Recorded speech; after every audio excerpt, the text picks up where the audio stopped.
I'm Ryan. And I'm Tessa. This is The Dark Dive, where we examine the stories that refuse to stay buried. Every episode, we follow the evidence, confront the unknown, and bring clarity to the shadows. No speculation, no sensationalism, just the truth, wherever it leads. You're listening to The Dark Dive. We begin tonight in Columbus, Ohio. Picture a Friday night in a massive, sprawling college town. Right, a very specific kind of energy. Exactly. You are standing on the street level. It is a dense, urban environment. Packed with students. Packed with students, heavy with noise. It's defined by constant movement. Yeah. The location we are looking at is a newly built entertainment complex. Which is important because it is designed entirely to filter thousands of people in and out. Right, through highly monitored, specific architectural paths. You walk toward a crowded college bar. And to get inside, you have to use an escalator. It is a mechanical choke point. Above that escalator is a high-resolution surveillance camera. It records every single face, every person that crosses the threshold. A 27-year-old man walks through those doors. He is captured clearly on video. Yeah, he steps into the crowd. And he never walks out. That man was Brian Shaffer. He was 27 years old. A medical student. Right, at The Ohio State University. Yeah. When you look at the trajectory of his life in the spring of 2006, you see a young man who had a very definitive, highly structured future. He had a demanding career path laid out in front of him. Exactly. He had a tight circle of friends. He had a girlfriend he was planning a trip with. He had an entire life waiting for him. Yeah. And yet, over the course of a single night, that life completely vanished. What makes this case so deeply unsettling is the core paradox of the evidence. The total lack of it. Right. Most investigations move forward because detectives follow a trail, a dropped item, a witness statement. A digital footprint. Or a direction of travel. But this is a modern urban mystery defined entirely by an absolute absence of evidence. Right. It is not about what the investigators found. It is entirely about what they did not find. It's the physical impossibility of a human being evaporating from a monitored space. To understand how impossible this disappearance is, we have to understand who Brian was. We really do. We need to look at both his public presence and his private reality in the days leading up to that night. The public persona of Brian Shaffer was undeniably bright. Very bright. If you ask his friends, they describe someone who was highly charismatic. He was funny. He had a deeply easygoing personality. Yeah, she was the kind of person who, by all accounts, lit up a room. He was social. He was warm. But that public face is a mask. It existed alongside a very dark, very private reality. Right. Brian was carrying an immense emotional burden. Just weeks prior to this night, Brian's mother passed away from cancer. Which is just devastating. He is a young man caught in a painful transition. He is actively grieving. And he is doing it while attempting to maintain the grueling, unrelenting schedule of medical school. Right.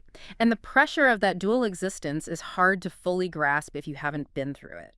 Medical school alone is an exhausting, all-consuming endeavor. It requires a massive degree of cognitive endurance. And emotional endurance. You're dealing with 80-hour weeks of studying, clinicals, extreme sleep deprivation. When you layer profound, fresh grief over that baseline exhaustion, the brain's executive function begins to struggle. Family and friends explicitly noted this. They saw the grief. They saw the exhaustion. He was struggling to balance the immense academic pressure of his medical career with a profound personal loss. Yeah, he really was. Tessa, this is where the timeline starts to feel contradictory to me. How so? Well, if a person is carrying that much heavy emotional weight, if they are that exhausted from medical school and actively mourning their mother, why are they going out? Right, I see what you mean. Why engage in a heavy night of drinking and socializing?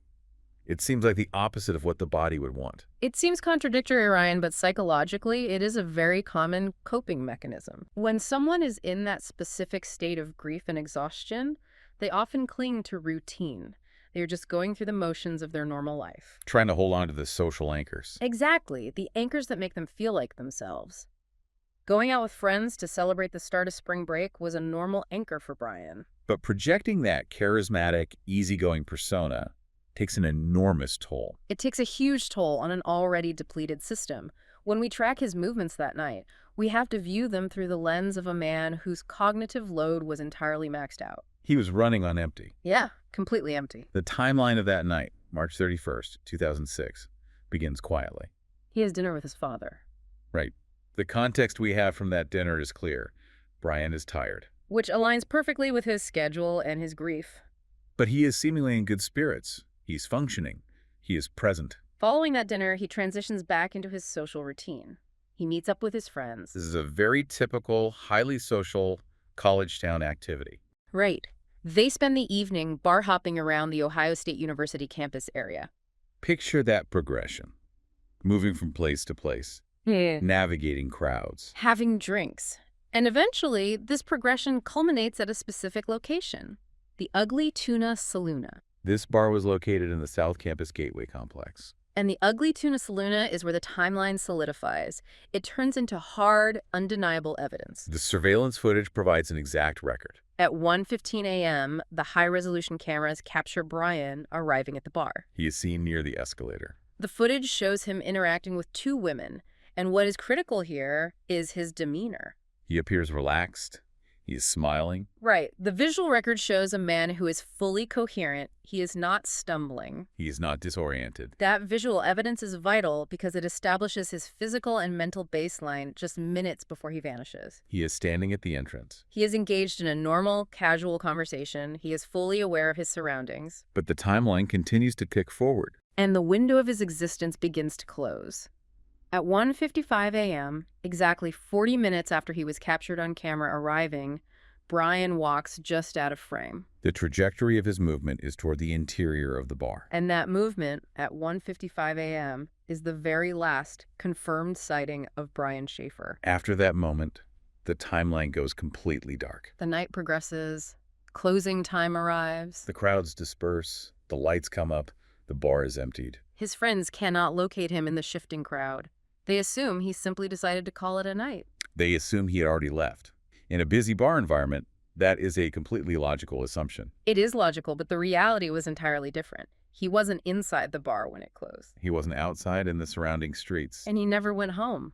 The friend's assumption that he had walked out the door was wrong. The camera covering that door proves he never did.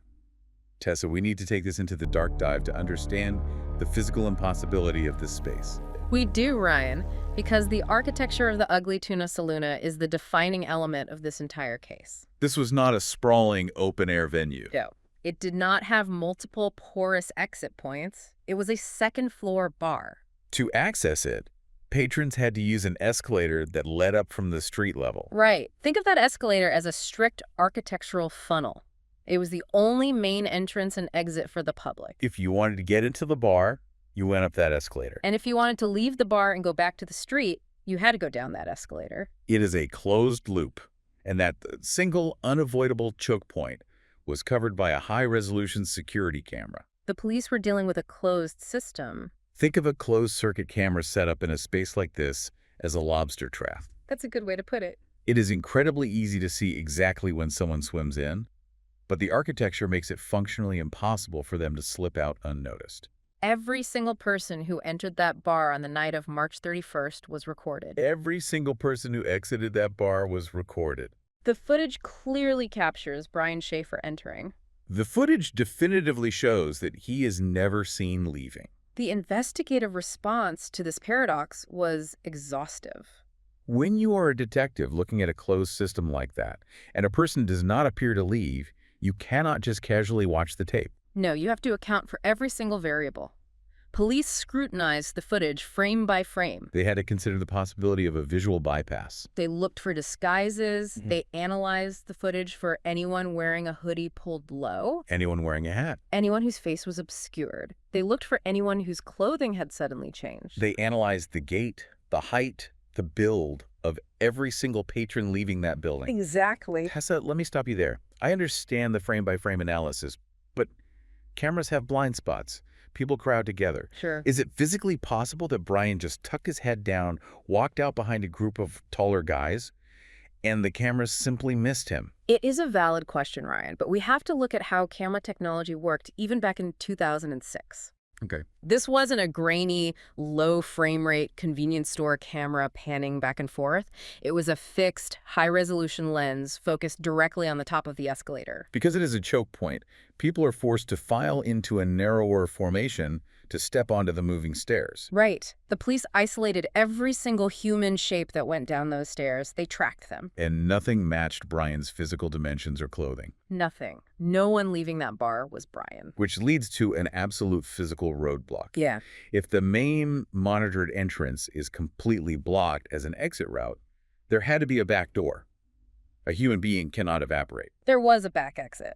But the reality of that alternate route makes the situation even more impossible. The back exit of the Ugly Tuna was restricted. It was a heavy service store used only by staff. More importantly, it did not open out into a clean paved alleyway. It opened directly into a highly hostile environment. It was an active construction zone. Right, and a construction zone presents a completely different forensic reality. We're talking about an area filled with construction debris, metal fencing, and mud. The environmental conditions of that back exit are paramount. Mud is a natural forensic register. It acts like a mold. Exactly. When a 165-pound man walks across wet, churned earth, his boots displace the soil, the moisture holds the shape. It is physically impossible to traverse a muddy construction site in the dark without leaving a trace. But investigators found nothing. Exactly. There were no footprints in the mud. There were no drag marks through the dirt. There was no disturbed fencing. There was absolutely no sign, no physical disturbance whatsoever that anyone had passed through that construction zone. Which means the alternate route is forensically closed off. He didn't go out the front, which was monitored by a camera. He didn't go out the back, where the mud would have perfectly preserved his footprints. The logic dictates he had to be inside the building. This led to an immediate, massive institutional search of the physical space. When police execute a physical sweep of a building like this, they do not just look in the obvious rooms. They treat the entire structure as a grid. They are looking for any place a person could be hidden, accidentally trapped, or incapacitated. They searched the dumpsters. They searched the compactors. They went onto the rooftops. They scoured the stairwells. They opened up maintenance shafts and HVAC closets. And the result of that massive physical sweep was completely empty. The physical search failed, so they expanded into a digital grid. Investigators went to every nearby business in the South Campus Gateway. They pulled their security footage. They cast a massive surveillance net over the entire surrounding street level. Right. If Brian had somehow, impossibly, made it out of the building without passing the front camera and without leaving prints in the mud, he would have stepped onto a street monitored by dozens of other cameras. But Brian never appeared on any camera outside the building. Not one. Because the visual and physical searches yielded nothing, the police escalated. They brought in specialized resources. They deployed search dogs. Now, to understand why this matters, you have to understand what a search dog is actually tracking. They aren't tracking a footprint. No, they are tracking the invisible physical trail a human leaves behind. As we move, we constantly shed microscopic skin cells. Those cells fall to the ground and create a scent cone. The dogs lock onto that specific biological signature, and in this case, the dogs did find something. They tracked Brian's scent. They followed it through the bar, down the escalator, and all the way to the street level. Tessa, explain that. The camera says he never went down the escalator. The dogs say he did. Right. How do investigators reconcile a biological trail directly contradicting the video evidence? That is the haunting center of this case, Ryan. It is possible the dogs were tracking an older scent trail from when he arrived. Okay, that makes sense. Or it is possible the camera's fixed angle missed a highly anomalous event that the dogs detected. But the most terrifying part isn't that the dogs tracked him to the street. It is what happened next. The scent trail did exactly what the visual trail did. It abruptly vanished. It didn't gradually fade as it moved down the block. It stopped completely, right at the street level. The abscess becomes overwhelming. The scent trail vanishes at the street. And immediately following that night, his entire digital footprint vanishes as well. Right. We are talking about a young man in 2006. He has a cell phone. He has credit cards. He has a bank account. All of those things constantly ping towers and servers. But there is zero activity on his phone. His credit cards go completely dead. His bank accounts show zero transactions. At 1:55 a.m., he walks out of frame inside the bar. From that second onward, across every physical, visual, and digital metric we have, he simply ceased to exist. Because the physical evidence is entirely contradictory, investigators and the public were forced into a corner. When the evidence refuses to provide a clear narrative, You have to look at the remaining possibilities. In this case, the investigation was eventually funneled into three main theories. But when we analyze these theories based solely on the evidence, it reveals just how profound this mystery is. The first theory is voluntary disappearance. The premise here is heavily tied to his emotional state. The theory suggests that Brian, completely overwhelmed by the intense, compounding grief over his mother's recent death, simply made a conscious decision to walk away from his own life. From a purely psychological standpoint, the desire to escape profound grief is understood. When the pressure becomes too much, the flight response kicks in. But from a logistical and evidentiary standpoint, this theory faces severe, almost insurmountable contradictions. If a 27-year-old medical student decides to voluntarily disappear, he requires massive resources. But Brian left everything behind. He left his apartment intact. He left his car. He abandoned a highly demanding, prestigious medical career he had worked years to build. He left behind his girlfriend. He left his family, including the father he had just shared dinner with hours before. The most damning contradiction to the voluntary disappearance theory is the financial reality. A person cannot survive in the modern world without capital. But there was a total lack of bank activity. He never touched his bank accounts again. He never used his credit cards. Right. To successfully walk away from your life, bypass all surveillance cameras, leave no physical trace, and survive for decades without ever accessing your established funds or identity is nearly impossible to sustain. It requires a level of planning that contradicts a man exhausted by grief and medical school. Which means we have to look at the second theory, accident or misadventure. This theory operates on the premise that Brian didn't leave voluntarily, but rather that he met with a tragic accident. The idea is that he somehow died inside the bar itself, perhaps falling into a hidden space. Or that he wandered into the restricted construction area and succumbed to a fatal accident amidst the debris. It is a theory that attempts to solve the camera paradox. If he never left the building or the immediate adjoining construction zone, he wouldn't be on the street cameras. He wouldn't leave a trail. But this theory collides directly with the structural reality of the space over time. Exactly. An accident leaves physical evidence. An accident leaves a body. And in the 18 years following his disappearance, that building has not remained a static, sealed environment. It has undergone multiple, extensive searches by law enforcement. Furthermore, the building itself has undergone significant renovations and structural changes.